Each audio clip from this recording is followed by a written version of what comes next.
आपण पाहतात Marathwada live news आवाज जनतेचा आणि मी नागेश लांजे आपल्यासोबत मराठवाडा लाईव्ह न्यूज चॅनलच्या माध्यमातून शेतकऱ्याचे प्रश्न मांडण्याचा प्रयत्न केला जातो आहे।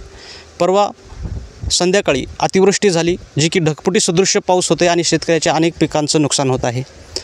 लातूर जिल्ह्यातील अहमदपूर तालुक्यातील काल उजनी येथील शेतकऱ्यांचा फोन आला आणि थेट आपण त्यांच्या बांधावर जाऊन तेथील रस्त्याचा प्रश्न त्यांचा जाणून घेतल्यानंतर ती बातमी पाहिल्यानंतर येथील शेतकरी लांजेतील शेतकरी यांनी फोन केला व त्यांच्या जे कष्टातून त्यांनी जे कापूस पीक पिकवलं होतं त्या कापूस पिकाची त्यांना व्यथा सांगण्यासाठी त्यांनी या ठिकाणी बोलावलं आहे।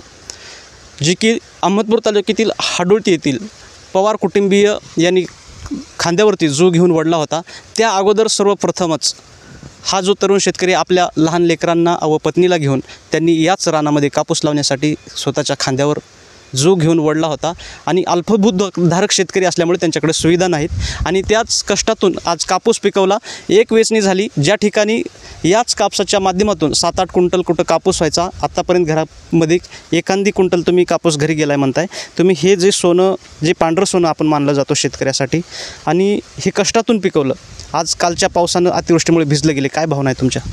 काय सर वाटोळ झालं पिकाचं, मातीत गळून चालय, सोन्यासारखं पीक आलं तर ते आता काय करणार शेतकरी, त्याला निसर्गानं वाटोळ केलं शेतकऱ्याचं। प्रशासनानं दिवाळी गोड करू म्हणलं होतं त्याप्रमाणे अनेक आश्वासनं दिली होती, 18,500च्या प्रमाणे देऊ अनेक देऊ, असं काय वाटतं तुम्ही शेतकऱ्याची दिवाळी गोड झाली का? गोड काही झालं नाही सर, अर्ध दिलं अर्ध आहे, कोण शेतकऱ्याकडे कोणी लक्ष देत नाही। म्हणजे प्रशासन खोटे आश्वासन देतं असं तुम्हाला म्हणायचे? हो हो।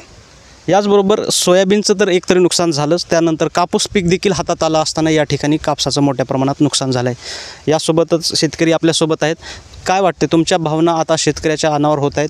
कुठं शेतकरी संतप्त होईल? परभणीमध्ये जिल्हाधिकाऱ्यांची गाडी फोडली, लातूर जिल्ह्यातील काल रेणापूरमध्ये असे की त्यातील सर्व माणसाचं हृदय पिळून टाकणारी दृश्य होती, खूप मोठ्या प्रमाणात सोयाबीन वाहून जात होतं, काय भावना आहेत? एवढं कष्टानं कमवलेलं आता आहे आपल्या तोंडाला आलेला घास एका रात्रामध्ये पूर्ण नाहीसं झाल्यामुळं शेतकरी चिंतित आहे। शासनाकडून काही थोडीफार मदत भेटेल असं वाटत होतं शेतकऱ्यांना, पण या आश्वासनावर आश्वासनं देत आहेत, त्याच्यामुळं काही आता शेतकऱ्याला हेच नसल्यामुळं हे झालेलं आहे सगळं। एकतर पीक विम्यामध्ये खोटी आश्वासने अनेक ट्रिगर्स काढून घेण्यात आली, शासनाच्या जे नियम अटी आहेत ते शेतकऱ्यासाठी जाचक ठरत आहेत। आज कुठलेही अनुदान पीक विमा आला नसल्याने आता या शेतकऱ्यांच्या कापसाचे पंचनामे देखील बांधावर येऊन करावेत अशी त्यांची मागणी आहे।